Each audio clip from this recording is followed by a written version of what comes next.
مشہور ہے۔ روز محشر میں خدا تعالیٰ حضرت عیسیٰ علیہ السلام سے مخاطب ہو کر یوں کہے گا۔ قرآن یوں بیان کرتا ہے۔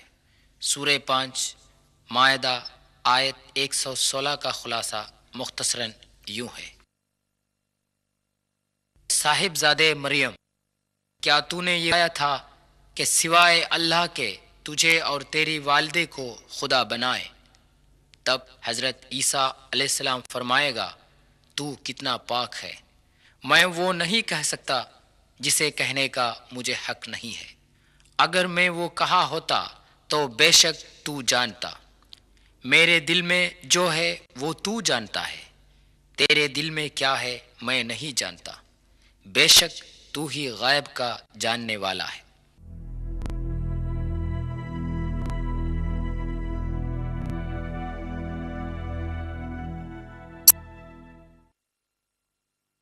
مارب کا بند۔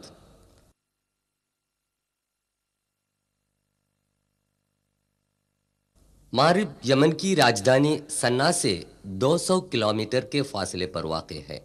یہاں کی ملکہ بلقیس قبیلے سبا کی تھی۔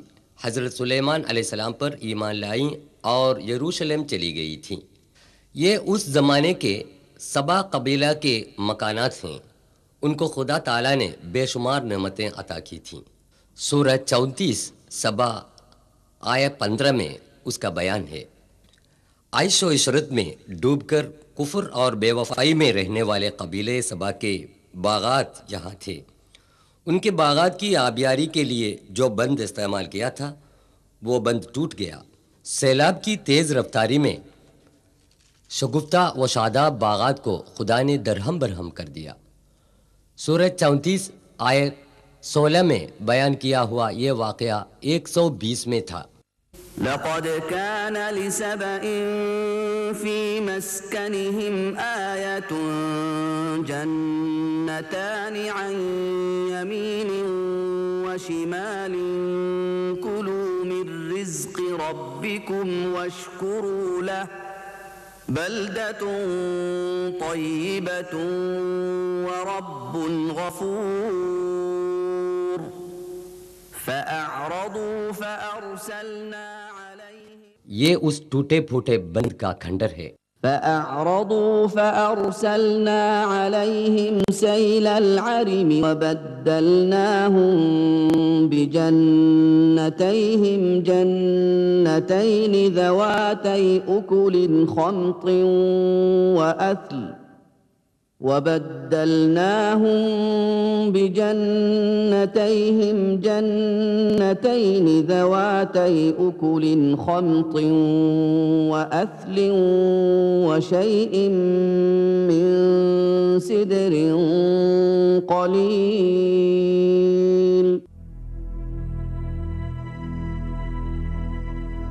تاریخ سے عبرت حاصل کریں اور خدا کی نعمت کا شکر ادا کریں۔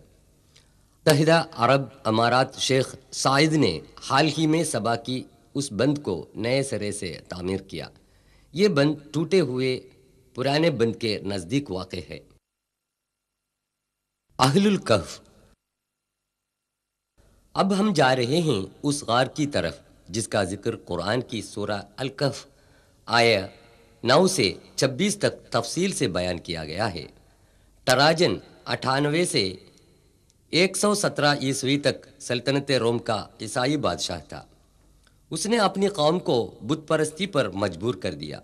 جن لوگوں نے انکار کر دیا انہیں قتل کرنے کا حکم جاری کیا، لیکن 6 نوجوانوں نے اعلان کیا کہ ہم صرف خدائے واحد کی عبادت کریں گے جس کا کوئی شریک نہیں۔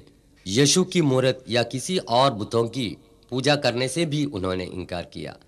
ٹراجن دقیانوس بادشاہ کے ظلم و ستم سے بچ کر یہ 6 نوجوان وہاں سے ہجرت کر گئے۔ راستے میں ایک نوجوان چرواہے نے اسلام قبول کر ان لوگوں میں شامل ہو گیا۔ چرواہے کے کتے کو ساتھ لے کر 7 نوجوان جوردان کے پائے تخت عمان کے قریبی علاقے رقیم کے ایک پہاڑ کے دامن میں ایک کوہ میں پناہ لی اور انہوں نے خدا سے دعا کی، اے پروردگار، تیری رحمت ہم پر عطا فرما اور ہماری بگڑی بات کو بنا کر ہماری مشکلیں آسان فرما۔ خدا نے انہیں نڈر بنا دیا اور گہری نیند سلایا۔ 300 سال کی مسلسل نیند سے یہ نوجوان بیدار ہو گئے تو انہیں ایسا محسوس ہوا کہ ہم چند گھنٹوں کے لیے سو گئے تھے۔ اس غلط فہمی میں ان میں سے ایک کو کھانا لانے کے لیے بازار میں بھیج دیا۔ وہاں صدیوں پہلے کا سکہ دیکھ کر نوجوان پر شک پیدا ہوا اور اسے والی کے سامنے پیش کیا گیا۔ والی نے سمجھ لیا کہ یہ 7 نوجوان 300 سال پہلے خدائے واحد پر ایمان لا کر اس غار میں پناہ گزین تھے اور اب خدا کے حکم سے بیدار ہو گئے ہیں۔ والی نے اس نوجوان کو شاہنشاہ بیزینٹین تھیوڈیشس ثانی کے سامنے حاضر کیا۔ تھیوڈیشس کا زمانہ حکومت 408 سے 450 عیسوی تک تھا۔ دوسرے نوجوانوں کو دیکھنے کے لیے نوجوان کے ساتھ بادشاہ، والی اور وہاں کے لوگ غار میں آئے اور ان کی بڑی عزت کی۔ اس قدرت الہی پر سب لوگ اچنبھے میں پڑ گئے۔ اس واقعے کے ذریعے خدا یہ دکھا رہا تھا ہر انسان روز محشر میں پھر سے زندہ کیا جائے گا۔ یہ 7 نوجوان پھر سے غار میں گہری نیند سلائے گئے اور موت کی آغوش میں ہمیشہ کے لیے سو گئے۔ ان کی لاشیں غار میں الگ الگ قبروں میں مدفن تھیں، لیکن بعد میں ایک ہی قبر میں دفن کی گئی۔ آج بھی ان کی ہڈیاں قبر میں محفوظ ہیں۔ غار کا پہرے دار محمد یوسف ابو ارقوب اس کا بیان دے رہا ہے۔ قال قائل منهم كم لبثتم قالوا لبثنا يوما او بعض يوم قالوا ربكم اعلم بما لبثتم فابعثوا۔ یہ غار کی وہ سوراخ ہے جس کے ذریعے ہوا اور روشنی اندر آتی ہے۔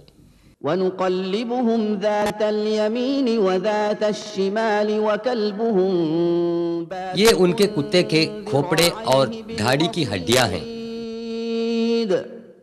لو اطلعت عليهم لوليت منهم فرارا ولملئت غار کے اوپر جو ستون ہیں وہ اہل غار کی عزت میں روم کی قوم کی بنائی گئی مسجد کے کھنڈر ہیں۔ بازو میں نظر آنے والے یہ پتھر خلیفہ بنی امیہ عبد الملک کی بنائی گئی یادگار کے آثار ہیں۔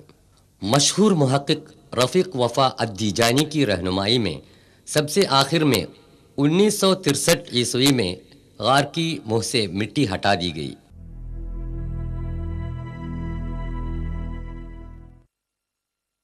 ابرہت۔ بسم اللہ الرحمن الرحیم۔ ألم تر كيف فعل ربك بأصحاب الفيل ألم يجعل كيدهم في تضليل وأرسل عليهم طيرا أبابيل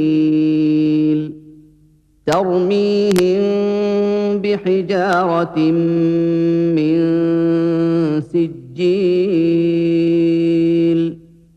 فجعلهم كعصف مأكول۔ سنہ 571 عیسوی میں حضور اکرم صلی اللہ علیہ وسلم کی پیدائش کے چند دن پہلے کا واقعہ ہے۔ ابرہت یمن کا بادشاہ تھا جو شاہنشاہ نجاشی کے ماتحت حکومت کرتا تھا۔ ابرہت نے یمن میں اولڈ سنا مارکیٹ کے قریب غرقد القلیس میں کعبہ شریف کے خلاف ایک عبادت گاہ بنائی۔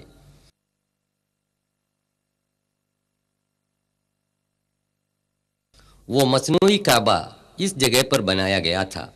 ابرہت مکہ سے لوگوں کی توجہ ہٹانے کی کوشش میں ناکام ہو گیا اور خانہ خدا کعبہ شریف کو مسمار کرنے کے لیے ہاتھیوں کی فوج لے کر مکہ روانہ ہوا، لیکن خدا تعالی نے مسلمانوں کی اس روحانی مرکز کی حفاظت کی۔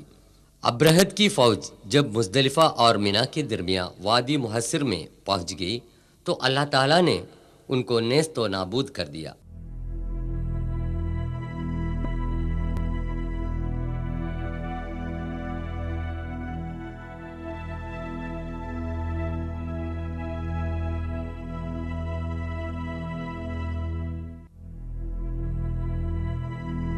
یہ وہ جگہ دکھائی دے رہی ہے۔ سورہ 105 الفیل میں اس کا بیان ہے۔ کیا تو نے دیکھا نہیں کہ ہاتھی والوں کے ساتھ